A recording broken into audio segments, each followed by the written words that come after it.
को बचाने के लिए, बहुजन की आज़ादी को बचाने के लिए मैंने बीजेपी पार्टी को लात मार दिया और सांसद पद मैंने छोड़ दिया।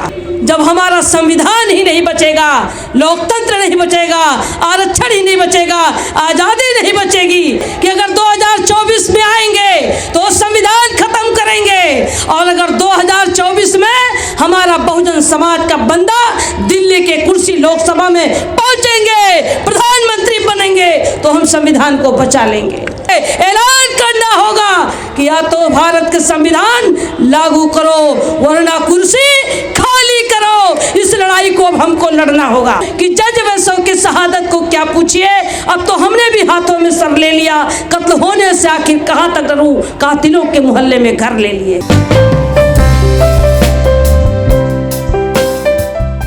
आज हमारे बीच में बाबा साहब डॉक्टर भीमराव अंबेडकर जी नहीं है।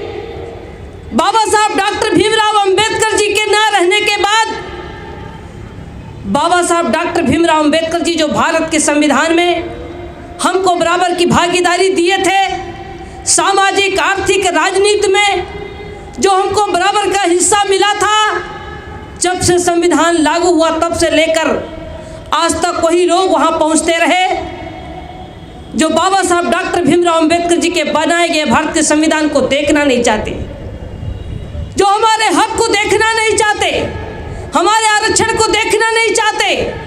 अब तक वही लोग वहाँ पहुँचते रहे। अभी मैं लोकसभा के पार्लियामेंट में बाबा साहब डॉक्टर भीमराव अंबेडकर जी की श्रद्धांजलि अर्पित करने के लिए मैं गई थी। मैंने देखा कि बाबा साहब डॉक्टर भीमराव अंबेडकर जी उंगली उठा करके लोकसभा की तरफ हम बहुजन समाज के लोगों को बता रहे हैं। क्या है भारत के बहुजन समाज के लोग, जिस दिन दिल्ली के कुर्सी पर लाल किले पर बहुजन समाज का बंदा पहुंचेगा, उस दिन भारत का संविधान संपूर्ण रूप से लागू करा देगा। और जिस दिन भारत का संविधान लागू हो जाएगा, उस दिन सामाजिक आर्थिक राजनीति में सभी को बराबर का हक मिल जाएगा। लेकिन वह रहे बाबा साहब डॉक्टर भीमराव अंबेडकर जी, एक अकेला डॉक्टर भीमराव अंबेडकर जी भारत के करोड़ों करोड़ों लोगों के लिए उन्होंने अधिकार दे करके चले गए। बाबा साहब डॉक्टर भीमराव अंबेडकर जी के बनाए गए अधिकार के तहत हमारे करोड़ों लोग उसका लाभ उठा करके और उनके बनाए गए भारत के संविधान को बचाना आज भी एक मंच पर नहीं है। बहुत दुख हो रहा है साथियों, मंच पर हमारे साथी बैठे हैं, सांसद जी भी बैठे हैं, विधायक जी भी बैठे हैं, मंत्री जी भी बैठे हैं। साथियों, मैं भी सांसद रही हूँ। 2014 में जब मैं लोकसभा में पहुंची तो कुछ दिन तो मुझे लगा समझने में, और जब मैं समझ पाई कि बीजेपी आरएसएस की सरकार भारत के संविधान को बदलना चाहते, बहुजन की आज़ादी को खत्म करना चाहते, हमारे आरक्षण को खत्म करना चाहते, तो मैं सदन से लेकर सड़क तक मैंने बहुजन समाज के लोगों को बताने का काम किया। मैं लखनऊ में, दिल्ली में बड़े बड़े कार्यक्रम करके समाज के लोगों को आगाह करने का काम किया। मैं 2017 से आवाज़ उठा रही हूँ कि हमारा भारत का संविधान खतरे में है, हमारा लोकतंत्र खतरे में है, हमारी आज़ादी खतरे में है। हमारी बातों को लोगों ने हल्के में लिया, और जब मेरी बातों को हल्के में लिया, जब मैं लोकसभा की सदन में संविधान को लागू करने के लिए मैंने मांग किया, तो मुझे बुला करके और कहा गया कि आप बीजेपी की सांसद हो, बीजेपी की सरकार है, बीजेपी के वोट और नोट से जीत करके आई हो, जो बीजेपी कहेगी, जो सरकार कहेगी उसके अनुसार आपको चलना होगा। तो मैंने जवाब दिया, मैंने प्रधानमंत्री जी को जवाब दिया। उन्होंने कहा हमारी सरकार, आपको पता होनी चाहिए कि सरकार में हो, सरकार और पार्टी की कितना दिक्कत होगी। हमने कहा अगर आपको सरकार चलाने की दिक्कत हो रही है, अगर आपको सरकार बचाने की दिक्कत हो रही है, पार्टी चलाने की अगर दिक्कत हो रही है, तो मुझे, हमको भारत के संविधान को बचाने के लिए मुझे आपका पार्टी नहीं चाहिए, आपका सांसद पद नहीं चाहिए। आप लोगों ने देखा होगा कि भारत के संविधान को बचाने के लिए, लोकतंत्र को बचाने के लिए, बहुजन की आज़ादी को बचाने के लिए मैंने बीजेपी पार्टी को लात मार दिया और सांसद पद मैंने छोड़ दिया। लोग सांसद विधायक बनने के लिए परेशान हैं, लोग बनने के लिए परेशान हैं, लेकिन संविधान को बचाने के लिए मैंने अपना सांसद पद छोड़ दिया। जब मैं सांसद थी तो लाख रुपया मुझे तनख्वाह मिलते थे। जब मैं सांसद थी तो 25 करोड़ रुपए की निधि मिलती थी। जब मैं सांसद थी तो जहाज से चलने का अवसर मिलता था। जब मैं सांसद थी तो दिल्ली में बड़े बड़े बंगले मिलते थे। जब मैं सांसद थी तो बहुत प्रोटोकॉल था। लेकिन जब हमारा संविधान ही नहीं बचेगा, लोकतंत्र नहीं बचेगा, आरक्षण ही नहीं बचेगा, आज़ादी नहीं बचेगी, तो क्या हम हमारे जैसे लोग सांसद विधानसभा में पहुंच पाएंगे? क्या हमारे लोग पहुंच पाएंगे? साथियों, मैंने लोकसभा से लेकर सदन से लेकर सड़क तक बहुजन समाज की आज़ादी को बचाने के लिए मैं निरंतर आवाज़ उठा रही हूँ।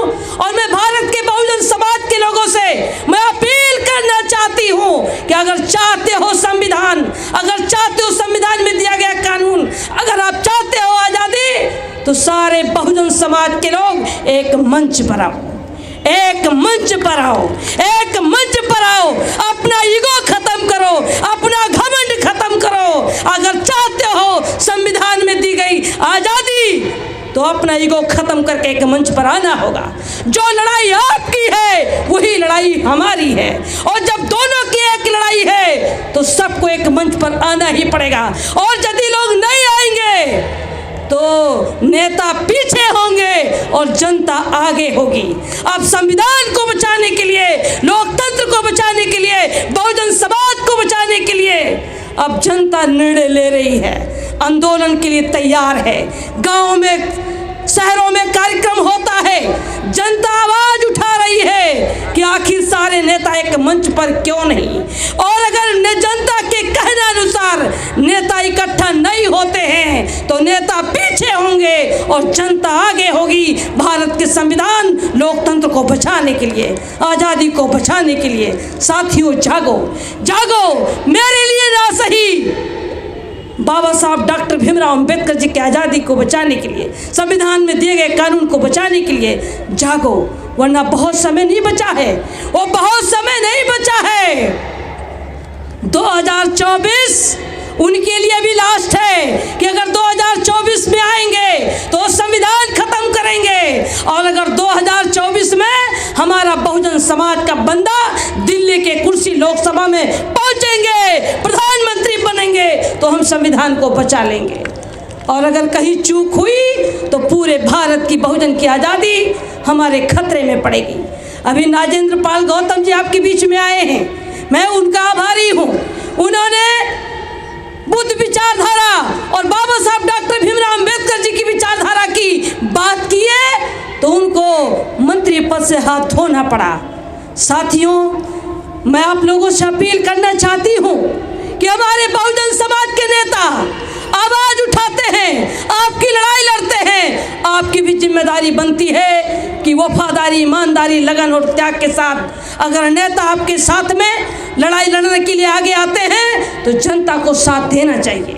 हम सबको मिल करके मैं आप लोगों से ही अपील करूंगी कि मैं 26 नवंबर को, पिछले साल 2021 में उत्तर प्रदेश में बीजेपी को रोकने के लिए मैंने कांशीराम ईश्वरती उपवन की फील्ड, उत्तर प्रदेश की राजधानी लखनऊ में मैंने बहुत बड़ी रैली किया था।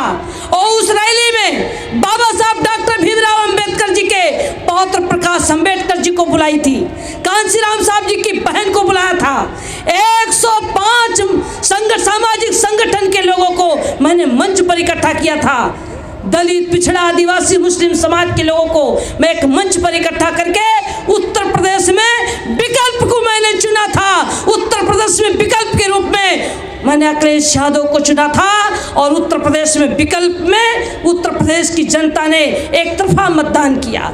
एक तरफा मतदान जिस तरीके से उत्तर प्रदेश में किया, लेकिन एक साजिश के तहत हम सरकार नहीं बना सके, हम सरकार नहीं बना सके, चूक हुई। अब उस चूक से सीख भी ले लिए हैं, अब गलती नहीं होगी और उत्तर प्रदेश 2024 में पूरे भारत के बहुजन समाज के लोगों को मैं एक मंच पर करने के लिए मैं आप लोगों से अपील करती हूँ। आए हुए सभी सामाजिक संगठन, सभी राजनीतिक संगठन के लोगों से मैं अपील करती हूँ कि बहुजन का बहुत बड़ा एक मंच हो और उस मंच पर अगला 26 नवंबर संविधान दिवस पर 2023 में रामलीला ग्राउंड पर भारत के सभी बहुजन समाज को एक मंच पर ला करके संविधान को बचाने के लिए, लोकतंत्र को बचाने के लिए, आज़ादी को बचाने के लिए मैं आप लोगों से अपील करती हूँ कि आप सभी लोग एक आए। आज बाबा साहब डॉक्टर भीमराव अंबेडकर जी का संविधान दिवस आप लोगों ने देखा कि ये बीजेपी की सरकार, आरएसएस की सरकार बाबा साहब की तो जयंती मनाने के लिए तैयार है, लेकिन संविधान को बचाने के लिए, संविधान में दिए गए कानून को लागू करने के लिए तैयार नहीं है। तो हम लोगों को भी, पूरे भारत के बहुजन समाज के लोगों को एक मंच पर आकर के ऐलान करना होगा कि या तो भारत के संविधान लागू करो वरना कुर्सी खाली करो। इस लड़ाई को अब हमको लड़ना होगा। पूरे भारत के बहुजन समाज के लोग एक मंच पर आकर के संविधान को बचाने के लिए, लोकतंत्र को बचाने के लिए, आज़ादी को बचाने के लिए मैं आप लोगों से जानना चाहती हूँ कि एक मंच पर आना चाहिए कि नहीं आना चाहिए? एक मंच पर आना चाहिए। सभी लोग को एक मंच पर आए और संविधान को बचाने के लिए हम सब लोग मिलकर के लड़ाई लड़ें। मैंने तो संविधान को बचाने के लिए मैंने संसद पद छोड़ा है, बीजेपी पार्टी छोड़ा है, मैंने अपना घर छोड़ा है, अपना परिवार छोड़ा है, मैंने कसम खाया है ना मेरे पास कुछ था, ना मेरे पास कुछ है, ना मेरे पास कुछ रहेगा। मेरे मरने के बाद मैंने ये भी तय किया है कि मेरे मरने के बाद मेरे पास उतना पैसा नहीं होगा कि मुझको दफन करने के लिए कफन खरीदा जाए। मेरे पास उतनी जमीन होगी नहीं, उतनी जमीन नहीं होगी कि मुझे दफन करने के लिए मुझे पास कोई 1 इंच जमीन नहीं होगी। मैं समाज के लिए पूरा जीवन समर्पित होकर के तथागत गौतम बुद्ध जी, बाबा साहब डॉक्टर भीमराव अंबेडकर जी, महात्मा ज्योतिबा फूले जी, साहू जी महाराज जी के विचारों को पूरे भारत में फैलाने के लिए मैंने अपना सब कुछ न्यौछावर करके भारत के बहुजन समाज की आज़ादी की मैं लड़ाई लड़ रही हूँ। मैं आपका साथ चाहती हूँ, आपका सहयोग चाहती हूँ। मैं 2017 से निरंतर मैं आंदोलन चला रही हूँ। जो भी छोटे बड़े कार्यक्रम होते हैं उस कार्यक्रम में मैं बहुत प्रयास करके पहुंचने का कोशिश करती हूं और सारे बहुजन समाज के लोगों को एक मंच पर लाने के लिए मैं अपील करती हूं। जागो साथी, जागो साथी। इन्हीं शब्दों के साथ मैं ज़्यादा समय ले लेते हुए, क्योंकि कल भी कार्यक्रम है, हम लोग कल भी बोलेंगे और आज मैं आप लोगों से अपील करूंगी कि आप लोग कल आए, भारी संख्या में अपने साथियों को मोबाइल के द्वारा बुलाएं, भारी संख्या में पहुँचे। इन्हीं शब्दों के साथ आज की इस कार्यक्रम के आयोजक गणों का मैं बहुत साधुवाद देती हूँ कि पूरे भारत से बहुजन समाज के लोगों को आपने बुलाने का काम किया। अच्छा सुंदर सा मंच, सुंदर सी व्यवस्था और तमाम अपने बहुजन जो सोशल मीडिया साथी हैं आप लोग आए। मैं इस कार्यक्रम में आप सबका स्वागत करती हूँ। आप लोगों का तहे दिल से आभार व्यक्त करते हुए मैं एक शेर के माध्यम से अपनी वाणी को विराम देना चाहती हूँ कि जज वैसों की शहादत को क्या पूछिए, अब तो हमने भी हाथों में सर ले लिया, कत्ल होने से आखिर कहाँ तक डरूं, कातिलों के मोहल्ले में घर ले लिए। साथियों, बहुजन समाज की आज़ादी के लिए मैं अपना सब कुछ न्यौछावर करके संविधान को बचाने के लिए मैं आपके बीच में हूँ। आपकी लड़ाई हमारी लड़ाई, हम सब लोग मिल करके लड़ाई लड़ेंगे। इन्हीं शब्दों के साथ मैं अपनी वाणी को विराम देती हूँ। जय भीम, जय भारत, जय संविधान, जय समाज।